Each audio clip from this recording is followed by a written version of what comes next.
Assalamualaikum warahmatullahi taala wabarakatuh. Bara Sunda di mana wae ayana tepang dangu deui sareng simkuring mangna nanagon dina pidangan dongeng Sunda nu parantos maneh nyana Ki Jejer Cariyos tetepong demit bagian anu ka-34 dinten ayeuna teh.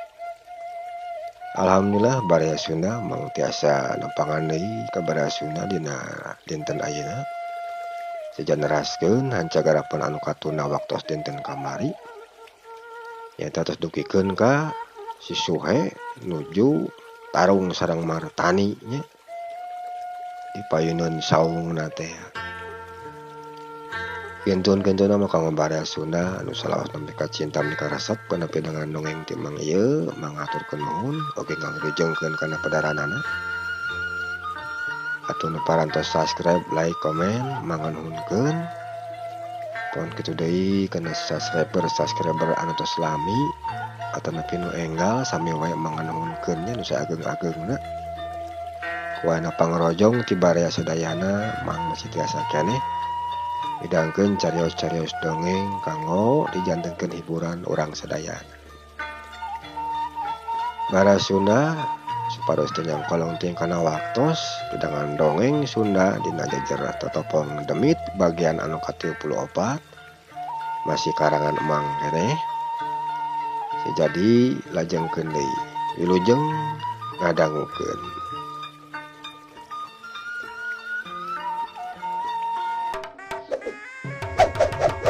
Barang Martani ngalepkeun sirahna dampal suku katuhuna si Suhe asup ngahanca kana gadona Martani. Sadarita keur dongko. Yo, cedak. Kado Martani kahanca pisan ku dampal suku katuhuna si Suhe. Cengkang. Blah, awak Martani nangkarak pengkang dina salureun taneuh. Si Suhe teu diantep. Tuluy mah ngayunkeun deui bedogna. Rek dipake nyacagan awakna Martani nu keur nangkarak dina taneuh. Kurentel Martani rikata kurentelkeun awakna ka katuhu. Sreb bedog si Suhe milepas nanceb kana taneuh. Tuluy ku si Suhe dicabut deui. Perjat Martani hudang bari mencrong ka si Suhe. Nu keur nangtung di hareupeun manehna. Jadah teh sia. Bener-bener hayang modar sia teh ceuk Martani bari muter-muterkeun bedogna pura mulengeun ka tubuhna. Ayo sia ulah kalah ka loba bacot. Sok der lah jeung uing mah rek teut rek naon ieu teh kalah loba bacot teh unggul ganeng ge ceuk si Suhe. Hengse si Suhe nyarita kitu celeng kani kate nyos loncat deui narajang ka si Suhe bari ngayunkeun bedogna ka hareup mun satakerna dipake migas kana beurung katuhuna si Suhe. Si Suhe manehna teh cicingeun tuluy ngalepkeun sirahna bari nyabetkeun bedogna kana beuteungna Martani anu keur nampu di hareupeun manehna. Yo, lob Martani ngalobkeun beuteungna. Panorok aya bedog si Suhe geus kaburu ngagaris kana baju pangsi hareupna Martani. Sret baju pangsi Martani soek aturi ku bedogna si Suhe. Untung we Martani kaburu ngalobkeun beuteungna ka jero. Sabab lamun teu teh mah tangtuna oge geus kaluar pejitna tina beuteung Martani. Jeleng Martani loncat ka hareup. Kadua sukuna geus ngayang di luhur. Ari bedogna geus dicepong ku dua leungeunna mun lempeng rek dipake narok kana sirahna si Suhe. Kubrag si Suhe ngobutkeun maneh kana taneuh bari ngakurentel ka kenca. Sreb bedog Martani milepas ngadek kana taneuh. Korjat si Suhe hudang deui tuluy narajang ka Martani ku bedogna anu geus ngolepat datang tibeh ka tuhun Martani rek nyabet kana ti koroboheungna Martani. Kubrag Martani ngobutkeun awakna kana taneuh. Blak nangkarak tina lemah sabab lamun teu kitu Beung Martani bisa sabat kasabat ke bedogna si Suhe. Los bedog si Suhe nyamos ngakan angin. Martani geus ngorjat deui hudang barejeng mencrong ka si Suhe. Hayo tetrupkeun sia ilmu pangarti si lain teh kabeh. Hayang nyaho dewek mah burung di ayonan lah tapi ka mana wae oge. Ceuk si Suhe. Martani meuni keuneuk beungeutna barang ada si Suhe nyarita serupa kitu teh. Kurang ajar si Oncom. Ngahina ka dewek. Awas rasakeun sia ye. Ceuk Martani bari istak-taki deui rek narajang ka si Suhe. Dituna teh barejeng muter-muterkeun bedog dina saluhureun sirah manehna. Sok nah ongok. Moal sieun dewek mah. Ayo ayunkeun deui tah bedog teh sia. Kan kalak hade putar-putar gitu dagang kolecer sia teh teh mah si Suhe barang si Suhe cacap nyarita kitu hiu bedog Martani geus ngalayang deui wae rek nyambat kana bincurang kencana si Suhe. Jeleng si Suhe luncat ka luhur ningkahan panarajang nati Martani. Plos bedog Martani ngeplos ngakan angin. Celek kadua suku si Suhe geus nincak deui kana lemah. Hiu bedog si Suhe nyamar kana buhung kencana Martani. Lep Martani ngelok. Plos bedog si Suhe nyamos teu keuna kana sasaran. Tungtungna ter si Suhe jeung Martani jadi sahabat ku bedogna. Itu ieu pada mung eleh jeung pada mung kabeunangan. Cag urang tuna heula si Suhe baraya nu keur tarung jeung Martani. Ayeuna urang nyaritakeun heula Gani.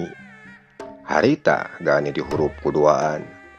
Nyatana ku Ki Doblang jeung Ki Dirga anu geus ngabogaan urusan pribadi jeung Gani. Sabab panonna Ki Doblang teh laku kungsi dikabres ke bedog manehna sorangan anu dikabreskeun ku Gani. Sanggeus anu tiluan adu hareupan boka denge sorak Ki Doblang anu nyarita ka Gani. Hayah budang ora urang tulikeun deui sia tarung teh jeung dewek sia geus mah bisa ngejat deui ayeuna mah. Ceuk Ki Doblang barejeng geus teu balik ngomong manehna tuluy narajang ka Gani berdampal suku katuhunan rek nyamar kana gadona Gani. Gani manehna geus ukur munur salengkah ka tukang ceun panarajang nate Ki Doblang. Dius plos dampal suku katuhunan Ki Doblang nyamos ngakan angin. Cileng Ki Dirga luncat ka hareup nyamarkeun dampal leungeun katuhunan kana careham kencana Gani. Lep Gani ngelok. Plos dampal leungeun katuhu Ki Dirga ngeplos. Seprut Ki Doblang narajang deui ka Gani. Kadua dampal sukuna anu geus ngalayang rek ngahancak kana dadana Gani. Gani anu saukur ngakiwarkeun awakna ka kenca. Barejeng ngeting kadua dampal sukuna Ki Doblang keur nyuruh ka hareup. Hiu jebrot gubrag wak Ki Doblang ti bebeut kana lemah. Hiu purup kencana Ki Dirga teu kanyahoan geus datang deui ningah hiuk bangbaraan. Ari datang na teh ti kenca rek ngahancak kana careham katuhuna Gani. Lep Gani rikat. Ngalok bari nangeulkeun peurup katuhuna kana puhut ceulik kencana Ki Dirga. Anu keur rada doyong awakna ka katuhu sabab peurupna milepas. Hiu cebrot salontot. Ki Dirga awakna nyalontod ka katuhu. Puhut ceulik kencana kapeupuh pisan ku Gani. Tapi teu lila nyalontodna teh. Reg Ki Dirga ngaraneg tuluy malik deui ka Gani. Sanggeus kitu manehna luncat ka luhur barejeng najongkeun suku katuhuna kana gadona Gani. Gerakan Ki Dirga meuli cepet lirik kilat. Matak hese katuturkeun ku panon. Gani kaburu nyingkah atuh hiu cedak. Kadok Gani kahancap pisan ku dampal suku katuhuna Ki Dirga. Cengkang awak Gani ngacengkang ka tukang. Blak angkarak dina lemah. Ki Doblang hanya musuhna keur nangkarak dina taneuh kumanehna teu diantep. Cileng Kidoblang loncat ka hareup narajang ka Gani beujeung ngajejekeun dampal suku katuhu manehna kana dadana Gani anu keur nangkarak di handap. Kep dampal suku katuhna Kidoblang anu rekeuna pisan teh kana dadana Gani. Gani ditahan ku kadua dampal leungeunna tuluy dipariuskeun ka katuhu meuni satakerna. Teu puguh we matak seueul ngarasana ku Kidoblang mah. Doak Kidoblang ngagoak sabab dampal suku katuhu manehna meuni karasa marius. Geus kitu suku kencana Kidoblang anu keur nangtung dina taneuh disapu ku suku katuhuna Gani. Heu bret gebut bujur Kidoblang diteneut pisan kana taneuh. Pajak Gani hudang tapi karek teh hudang dampal suku katuhuna Kidirga geus datang deui ngalayang ti hareup ngacejek kana dadana Gani. Atuh hiu cedak cengkang awak Gani geus ngacengkang deui wae ka tukang kalayang blak nangkarak dina saluhureun taneuh. Korjat Gani hudang deui. Aneh awak Gani siga nu teu boga rasa kanyeri ayeuna mah. Beda pisan jeung ti heula. Kidoblang ayo udang urang podaran ieu jalma teh ceuk Kidirga. Korjat Kidoblang udang deui. Ayo Kidirga urang binasa wae ya jalma teh sabab geus yen cacat panon kula ya. Tema Kidoblang geus kitu anu duaan cung jilang laluncatan ka hareup narajang mabarengan ka Gani. Buka dua dampal sukuna sewang-sewang badak dipake ngahanca kana careham kenca jeung katuna Gani. Ku Gani ya sukuna musuh anu bersing hayuk nyamaran kana awakna teh insya Allah ditakisan ku kadua leungeunna bari mundur ka tukang. Hiu keduk keduk keduk suara tulang anu diaradu di mata kelinung kadengena. Kidirga jeung Kidoblang teu mere pisan kasempetan sigana teh ka Gani pikeun bisa malik narajang ka manehna. Cag urang tunda heula Gani baraya keur tarung jeung Kidirga pon kitu deui Kidoblang. Ayeuna urang kocapkeun heula Mang Alwi jeung Ki Sarkowi. Harita maranehna keur adu hareupan jeung Bah Dinta pon kitu deui Aki Keling. Bah Dinta barang nenyok Ki Sarkowi anu geus adu hareupan jeung Aki Keling manehna kawas kucing nyobeurit we. Cileng Bah Dinta luncat tadina marek narajang ka Ki Sarkowi keur galungan jeung Aki Keling. Kan Mang Alwi manehna teh cicingeun barang nenyo Bah Dinta rek kapongohan ka Ki Sarkowi teh. Cileng Mang Alwi oge luncat ngahadang ka Bah Dinta anu keur ngalayang awakna di luhur. Neungeulkeun peureub katuhu manehna kana dadana Bah Dinta rek neungeul pisan ka Ki Sarkowi wi sakatuhun Ki Sarkowi. Hiu bledag peureub Mang Alwi nengal pisan kana dadana Bah Dinta. Atuh kalayang awak Bah Dinta ragrag ka handap. Adena Bah Dinta bisa ngacuralitkeun awakna di luhur. Lamun teu teh mah tang tu tongongna anu bakal niban kana lemah teh. Teu lila celek kadua suku Bah Dinta geus nicak deui kana taneuh. Tuluy molotot ka Mang Alwi anu keur nangtung ngabadega di hareupeun manehna. Kurang ajar sia, maka jeung kumaha ngahalangan kana teu jalanan dewek. Hayang modar sadeh. Ceuk Bah Dinta bajeng melak cangkeng ituna teh. Anjeun rek ka mana Dinta? Yeuh jeung dewek. Ulah rek narajang ka jaman nu keur tarung jeung batur atuh. Sarua jeung pengacut sia ari kitu deh. Yeuh si Alwi nganggur keneh can aya layan. Tema Mang Alwi bajeng nepak dadana. Kurang ajar sia. Cuma aku ka dewek. Dewek ayeuna rek nanya ka sia. Sia lain anu ti heula geus ngaduruk kebrok dewek teh. Tanya Mbah Dinta. Nya dewek nu geus ngaduruk imah anjeun mah. Sakitu ge dewek mah masih boga keneh hate jeung parasaan. Untung teu diduruke kabeh ku dewek jeung lemur-lemurna. Siga anjeun Dinta anu geus ngancurkeun lemur dewek jeung sakabeh pangeusina.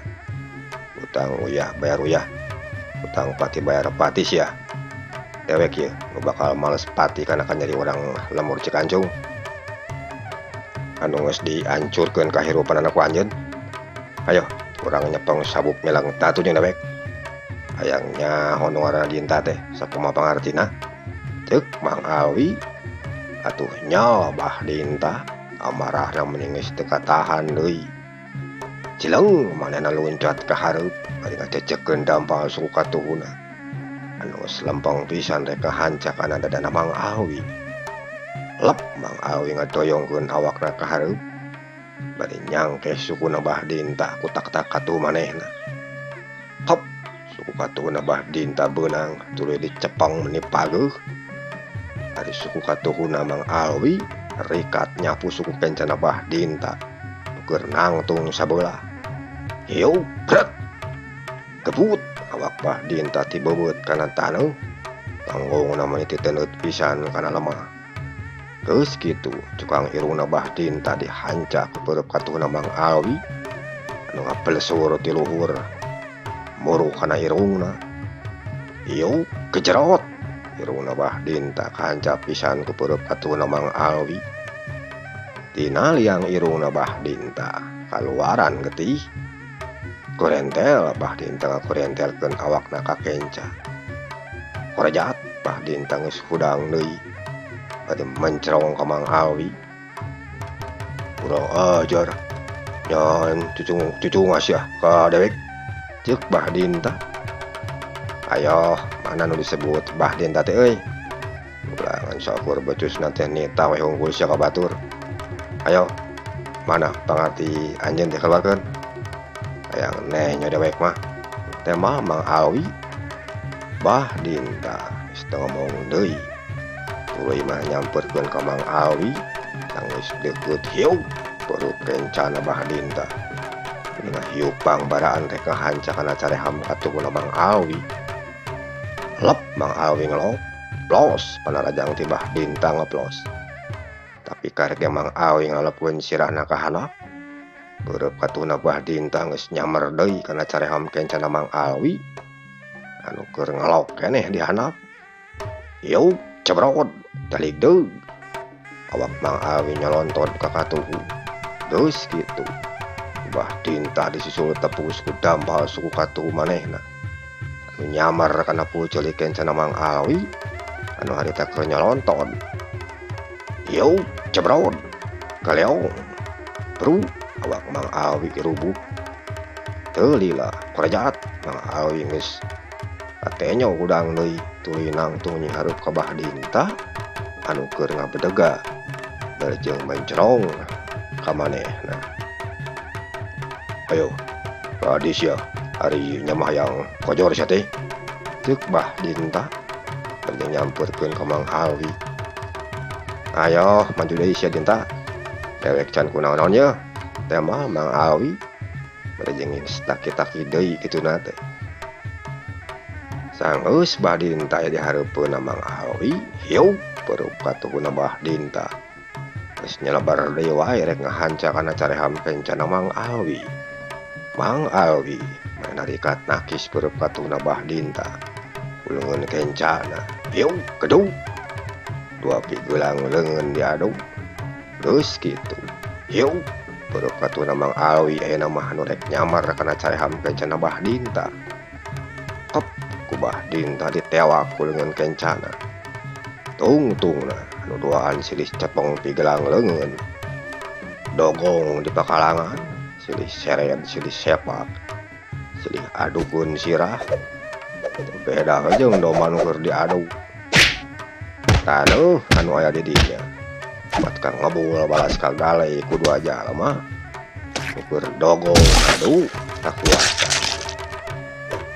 Suku katuh Mang Awi asup kana satu kangen suku katuh Mbah Dinta.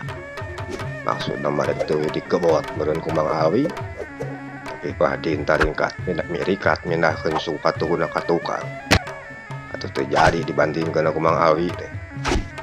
Mang Alwi mandah teu beakeun akal. Kadua leungeun Mang Alwi malik nyekel pageuh kana kadua pigelang leungeunna Bahdinta. Terus kitu kadua dampal suku manehna diayunkeun ka hareup ngarah kana dadana Bahdinta.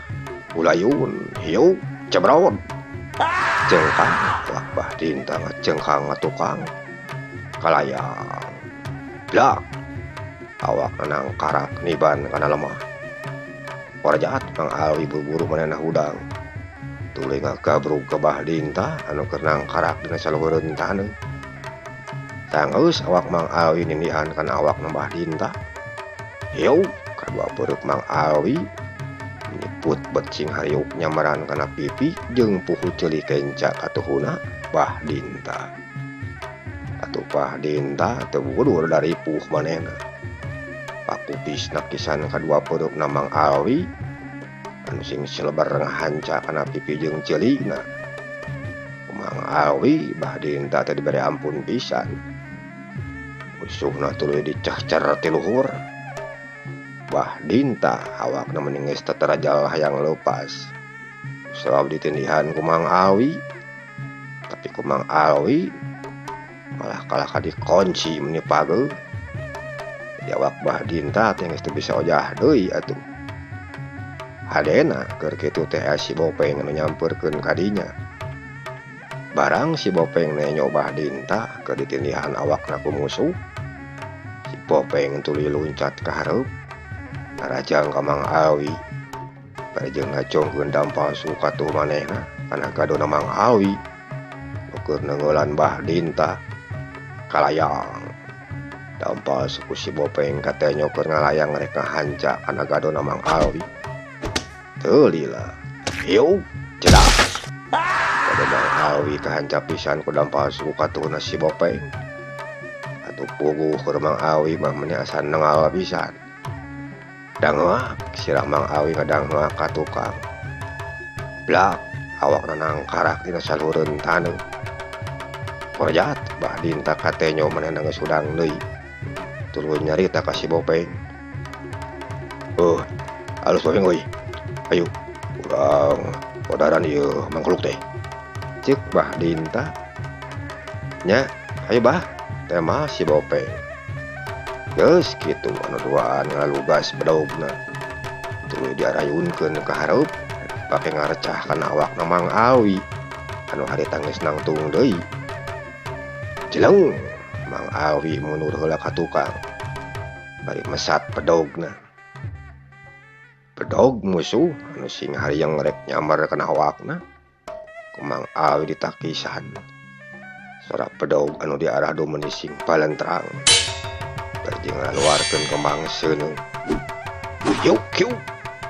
Musuh sing hayuk deui rek ngahanca kana awakna Mang Alwi.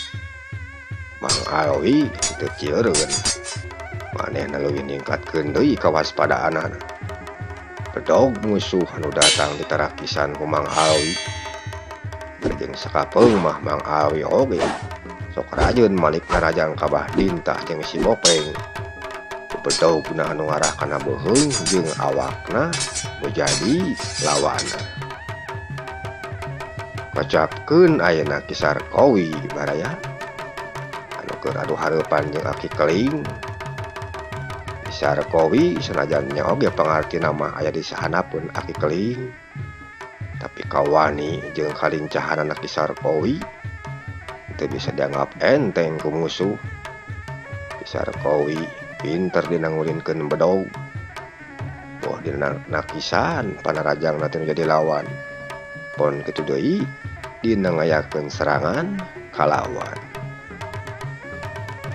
Panarajangna di Ki Sarkowi lumayan bisa ngagetarkeun kana hate lawan. Serangan-serangan ti manehna anu matak ngabahayakeun ka musuhna.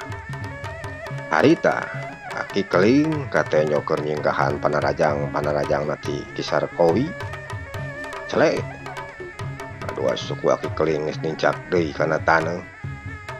wer kisar kowi geus muter deui bedogna dina saluhureun sirah manehna. Jeleng kisar kowi luncat ka hareupna rajang kaki keling. Bedogna mending geus kolepat rek nyamar cangkeng katuhuna aki keling. Aki keling mundur salengkah ka tukang bari ngalobkeun beuteungna ka jero. Lep plos bedog kisar kowi ngeplos ngakan angin. Kisar kowi sanggeus kumanehna kabireungeuh panarajangna teu hasil. Kisar kowi malikeun deui bedogna tuluy disabatkeun kana beuheung katuhuna aki keling. Gerakanna kisar kowi meni cepet. Sigana wae lamun lain ningang ka aki keling geus moal henteu boah eta beuheung teh bakal ngakelenceng sabab kasabat ku bedogna kisar kowi.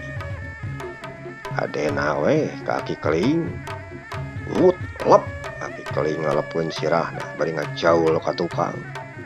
Plos bedog kisar kowi nyamos. Reg kisar kowi ngaraneg heula bari ngatur heula napasna. Kesang dina awakna geus mimiti nyorolok. Panonna tuluy mencrong kaki keling nu keur nangtung nying hareup ka manehna. Tetela ieu kolot teh geus ieu oge gerakanna mah. Panarajang ti aing hiji ge can aya nu keunah kana awakna. Ceuk kisar kowi nyarita sorangan. Ayo sia kisar kowi. Anjeun lain anu ngaran kisar kowi teh. Ya, tewek aki keling bakal ngabinasa ka musuh-musuh nu geus kumaha ningungak camplaka dewek jeung ka batur-batur dewek mas ya. Ceuk aki keling bari ngabedega ulah cangkeng. Anjeun teh geus kolot aki keling kuduna mah geus mejona eling lain ngagugulukeun wae nafsu ngumbar amarah sing era tuh umur. Ceuk kisar kowi kumaha dewek we sia sar kowi mantong sok mapagahan kawas hayam ngojae kamari sia. Hayo kaluarkeun sakabeh pangarti anjeun teh hayang nenyo dewek mah. Emal aki keling ya teu nanaon ari kitu mah ki. Tema kisar kowi bari jeung loncat deui narajang kaki keling ku bedogna anu seukeut. Tinggal kurilap katojo ku panon poe. Kolepat bedog kisar kowi datang deui ka aki keling. Dek nyabat sirah kencan aki keling. Yeuh belentrang ku aki keling ditadah ku bedogna bari jeung ngalepkeun sirahna. Aki keling narik deui bedogna. Tuluy eta bedog teh dibalikeun ku manehna. Sabatkeun kana cangkeng katuhuna kisar kowi. Bedog mending geus ngadius rek nyabat pisan kana cangkeng katuhuna kisar kowi. Kisar kowi adena rikat mundur salengkah ka tukang bari ngapuang ka kenca bedog nu jadi musuh. Yeuh belentrang kisar kowi tuluy ngaroccokeun bedogna kana beuheung aki keling nu keur rada doyong awakna. Yeuh belentrang ku aki keling ge kaburu ditakis dipuang ka kenca. Jeleng tuanana malunur deui ka tukang ngatur heula napasna bari jeung silih pencrong kituna teh sika nu keur ngararu pangabaran silih puji kana kakuatanana lawan masing-masing. Teu lila katenyo aki keling ngasupkeun deui bedogna kana sarangkana. Sanggeus kitu tuluy manehna peureuh mapatkeun jampe pamakena. Kisar kowi surti barang nenyo nu jadi musuhna geus teu ngagunakeun deui pakarangna. Nu harti lawan teh keur ngaluarkeun kakuatan tanaga jerona. Kisar kowi manehna leuwih hati-hati ayeuna mah dina nying hareupanan aki keling. Sabab manehna rumasa. Ari dina ulin kabatinan mah pangarti manehna can nepi kalebah dinya. Cacap aki keling mapatkeun jampe pamakena. Jeleng manehna loncat deui ka hareup narajang ka kisar kowi bari jeung nyamberkeun dampal leungeun katuhuna kana puceuli kencana kisar kowi. Kisar kowi rikat ngalepkeun sirahna. Wut plos dampal leungeun katuhuna aki keling ngeplos ngahakan angin. Hawa panas anu keur ngadius dina saluhureun sirahna kisar kowi rasa pisan ku Ki Sarkowi. Cilaka, ieu jalma teh ngaluarkeun aji semu gunting sigana mah. Aing ulah nepikeun ka kabeunangan ku dampalengan manehna. Aing kudu leuwih ningkatkeun deui ya panarajangna aing ka manehna. Sakan teu mere lolongkang keur manehna pikeun narajang ka aing. Ceuk Ki Sarkowi ngomong sorangan. Kituna teh bari jeung loncat ka hareup, ngapubat babitkeun bedogna dipake nyascar kana awakna Ki Keling. Wut wut bedog Ki Sarkowi tuluy-tuluyan narajang ka Ki Keling. Wah Ki Keling disingkahan panarajang-panarajangna ti Ki Sarkowi. Kucar ngakulak-kilekeun awak manehna ka kenca jeung ka katuhu. Sakapeung sok ngelok, sakepeungna deui sok loncat ka luhur mikeun panarajangna tinu jadi lawan. Sanajan nya oge Ki Keling teh wedog kulitna, tapi anger we lamun kacolok nu panonna sieun manehna oge. Cag urang tuna heula Ki Sarkowi nu keur tarung jeung Ki Keling. Ayeuna urang malikan deui ka Gani Baraya anu keur dihurup ku Ki Dirga jeung Ki Doblang. Gani manehna katenyo geus mimiti rada ripuh ing hareupan musuhna anu duaan. Panarajang-panarajangna ti Ki Dirga jeung Ki Doblang kacida pohara. Utamana mah panarajangna ti Ki Dirga anu geus kawilang luhur elmuna. Cileng Ki Dirga katenyo geus luncat deui narajang ka Gani ku ngayunkeun kadua dampaleungeun kenca jeung katuhu manehna. Rek dipake meupeuh kana kadua puceulina Gani. Hiuk dampaleungeun musuh geus nyuruwuk deui. Lep Gani ngelok. Plos. Panarajang ti Ki Dirga ngeplos. Pledog tina kadua dampaleungeun Ki Dirga anu diadu dina salureun sirah Gani kaluar hasup ipis.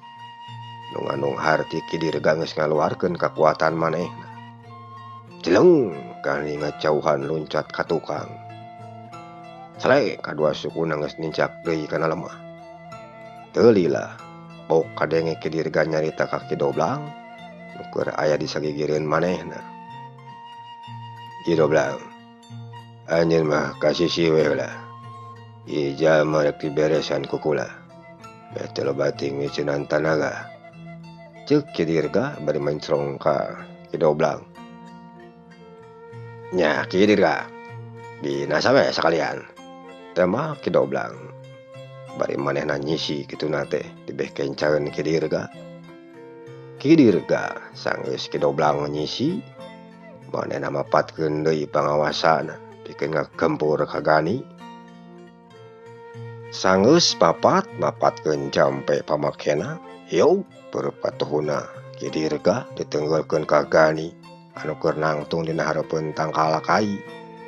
Pada saat cahaya koneng kaberem-bereman kaluar tina peureub katuhuna Ki Dirga, nyuruwuk rek neungar kana awakna Gani. Pada saat siet Gani barang nenyo aya cahaya anu keur nyuruwuk ka manehna. Cileng manehna ngajaul ka luhur nyingkahan eta cahaya. Cahaya milepas ka tukang keuna kana tangkal kai anu aya di satukangeunna Gani. Hiuk bledak dorok-dok tangkal kai beungas. Tuluy ngakubrag niban kana lemah. Celek kadua dampal suku Gani geus nincak deui kana taneuh bari nying hareup ka Ki Dirga. Rasakeun deui sia, ceuk Ki Dirga bari ngayunkeun peureupna ka hareup dipake neungeul ka Gani. Hiuk parasat cahaya koneng nu kaberem-bereman teh kaluar deui tina peureupna Ki Dirga. Mun nyuruwuk ku Gani eta cahaya dipapag ku kakuatan anu aya dina dirina. Gani neungeulkeun peureupna ka hareup. Parasat tina peureub katuhna Gani kaluar cahaya bodas. Mun diserab ka tenyona mapag kana cahayana Ki Dirga anu keur nyuruwuk muru ka manehna. Hiuk bledak kakuatan cahaya diadu sorana menipating bledak. atuh nu keur tararung dinya kabeh ge nu teu ngarenjag barang ngadarenge sora anu ngapledag mah kabeh sing rareret heula ka Gani jeung ka Kidirga anu keur silih adu hareupan. Dalik deug awak Kidirga kate nyorada ngadalik deug ka tukang kadorong kedua benturan kakuatan. Pon kitu deui Gani reg Kidirga ngaraneg tuluy musurkeun deui kakuatan tanaga jerona. Teu lila hiup kadua dampal leungeunna didorongkeun ka hareup. Cahaya anu kaluar tina kadua dampal leungeunna Kidirga sing parasat pasusul-susul ngagempur kana awakna Gani. Hiup bledag ditadahan ku cahaya bodas anu kaluar tina kadua dampal leungeunna Gani. Cengkang awak Gani mental ka tukang kalayang. Awak Gani ngalayang tatangkalan anu laletik mah nu kadarupakan ku awakna Gani anu keur ngalayang ka tukang. Meuni sing pelatok paratong blak awak Gani nangkarak tina salureun taneuh. Tina piwirna kaluar getih kental lalambaran. Gani katenyo manehna rada muringis tuluy ngatur heula napasna. Canggeus dirasa rada genah ku niang Gani udang deui tuluy nangtung nying hareup ka Kidirga nu keur melak cangkeng marejeng mencrong ka manehna. Aya darajang dewek ya pek teh pilih kulit dewek anu ipis, tulang dewek anu rangu, daging dewek anu ipu.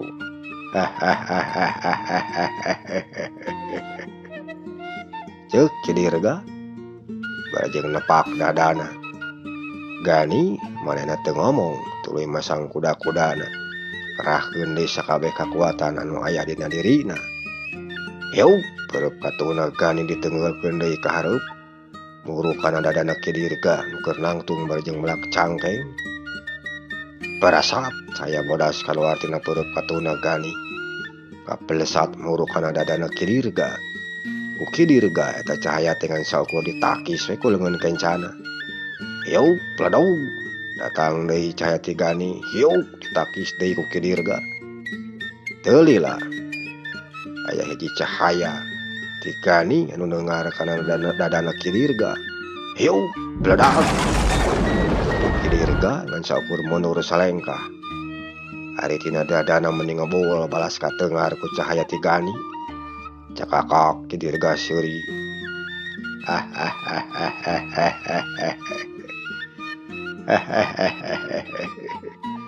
Aya kaluarkeun sakabeh kakuatan anjeun teh. Ceuk Kidirga barajeng muril-muril kumisna. Kakuatan anu aya dina dirina Kidirga sanyana mah lain kakuatan anu murni kaluar tina diri Kidirgana sorangan. Tapi kakuatan tilu prajurit bangsa siluman anu saela ieu geus ngancik manjing miraga sukma dina awakna Kidirga nu diutus ku rajana pikeun neangan Sukma Wisesa jeung ngarebut keris pusakana teh. Tilu bangsa siluman geus ngancik dina awakna Kidirga teh. Nyatana raksa geni, raksa banyu jeung raksa angin nu asalna ti karajaan Banyu Sagara. Nya tina tilu kakuatan bangsa siluman eta nu geus ngajadikeun Kidirga ngabogaan elmu anu hese keur diayonanana. Belesat cahaya bodas geus nyuruh deui ti Gani neumerageun awakna Kidirga. Hiup bledag kena pisan kana awak Kidirga. Tapi Kidirga ngan saukur mundur ka tukang salengkah. Barajeng teu cecea teu boncel awakna mah. Reg Kidirga ngaraneg deui tuluy mencrong ka Gani. Geus kitu manehna ngalengkah ka hareup madeuketan ka Gani. Sanggeus deukeut pok Kidirga kadenge nyarita. Kira papatkeun sia jampe modar. Ku dewek sia ayeuna keneh rek dijajabkeun ka akhirat. Ceuk Kidirga barajeng ngangkat kadua dampal leungeunna ka luhur. Geus kitu hiup diayunkeun kadua dampal leungeunna ka hareup. Parasat tina kadua dampal leungeunna Kidirga kaluar cahaya koneng jeung beureum. nembrag pisan kana awakna Gani keur nangtung di hareupeun manehna. Hiu bledak cengkang awak Gani kapeclengkeun sababaraha meter ka tukang. Kalayang blak awakna nangkarak niban kana lemah. Golokok tina sungut Gani ngutahkeun getih. Pon kitu deui tina liang ceuli jeung irungna kaluaran getih akibat tina ayana kakuatan musuh anu ngabentur kana awakna. Gani keur sawalaanan mah teu bisa nanaon. Awakna ngan saukur cicengkengan nahan ka nyeri. Cakakak ke diri seuri meningak gagak bangun anu ngeunah.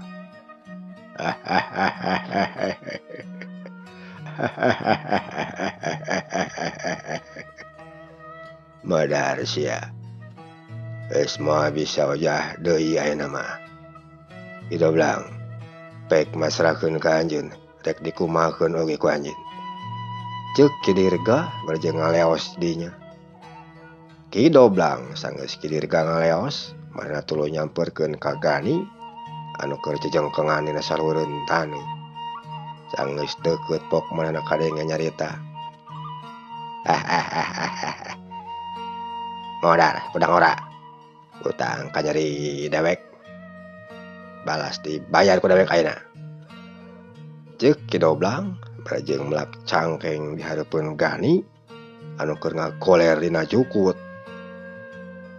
Si Suhe anu harita kaperengan manehna nenyo ka Gani keur dina kaayaan bahaya. Manehna tuluy lumpat nyamperkeun ka Gani. Sanggeus deukeut gabrug si Suhe ngagabrug kana awakna Gani. Bari pok kadenge nyarita. Nyang, udang nyang. Naon nu karasa? Ceuk si Suhe barjeng ngagebig-gebig awakna Gani. Ari Gani nu keur cicengkengan bujang-bujang nemalan. Ku ngarasakeun ka nyeri oge anu keur karanapan ku dirina. Ini asa geus teu puguh. Asa hirup asa henteu cenah. Kido blang barang nenyo si Suhe aya di hareupeun manehna barjeng ngahalangan kana awakna Gani. Urek dipinasa ku manehna, pok Kido blang kadenge nyarita ka si Suhe. Awas sia kunyuk. Mantau ngahalangan dewek. Ku dewek ieu jalma rek dibinasa ayeuna keneh. Kacaba lamun sia hayang modar. Teu naon sia. Ceuk Kido blang. Ku si Suhe teu didenge omonganna Kido blang. Manehna tuluy mencrong kana beungeutna Gani nu katenya geus mimiti pias. Atuh Kido blang ni nafsu nanyo kitu teh.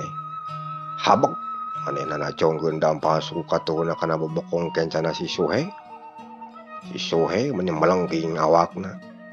Tapi sanajan kitu aya rangkulan leungeunna mah tina awakna Gani ku si Suhe teu dilepaskeun. Sebab ngarasa watir cenah nenyo Gani. Habek Kido blang ngajejek deui kana tongongna si Suhe. Ku si Suhe teu dirasa tuluy ngarangkul awak Gani. Teu lila bray panon Gani katanya beunta duanana. Tuluy siga nu rek nyarita ka si Suhe. Si Suhe tuluy ngadeukeutkeun ceuli katuhu manehna kana bibir Gani. Sabab bisi teu kadenge cenah meureunnan. Teu lila pok Gani kadenge nyarita.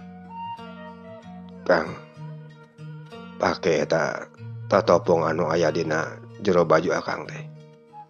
Sabab eta tatopong teh geus jadi bagian akang. Pake ayeuna keneh eta tatopong. Me urang duaan bisa salamat. Ceuk Gani ajeng pegat-pegat sorana. Geus kitu. Les Gani teu inget ti bumi alam. Saking ku geus teu kuat nahan ka nyeri dina awakna. Ulahek sirah Gani ngulahek ka kenca.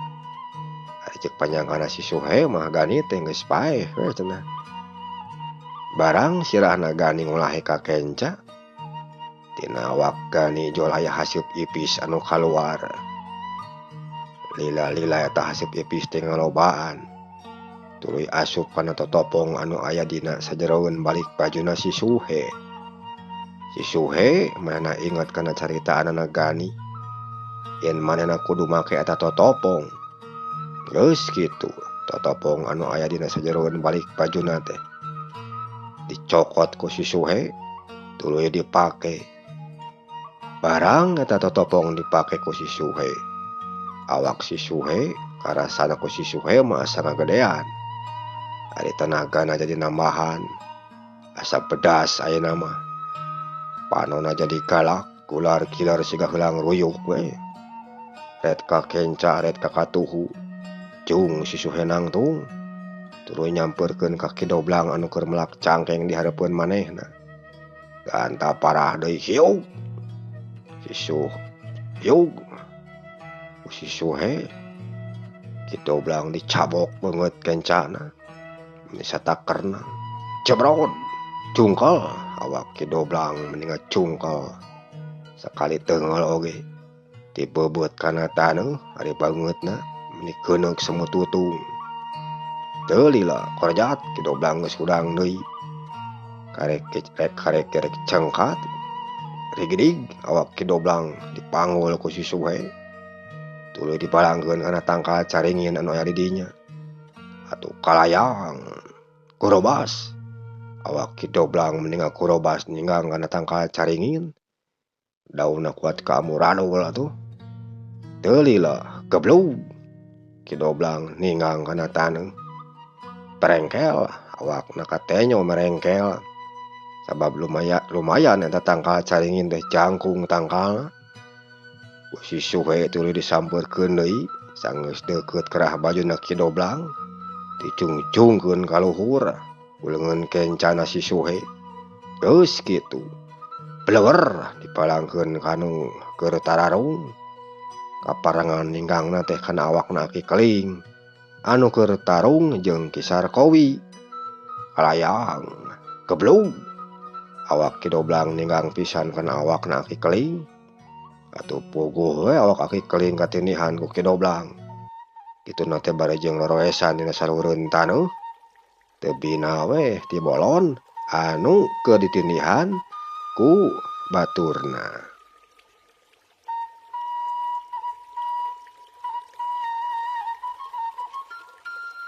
Para Sunda mengusaki heula jagarapan dongeng ti Emang dina jajar carios totopong demit bagian anu ka-34. Insyaallah bagian anu ka-35 na kumang saja dilajengkeun deui dina pedaran anu saterasna. Mangaturkeun nuhun kana sagarupi berhatosanana nyuhunkeun diapunten bilih seueur kakirangan. Mang pamit kasadayana wilujeng kantun. Permio.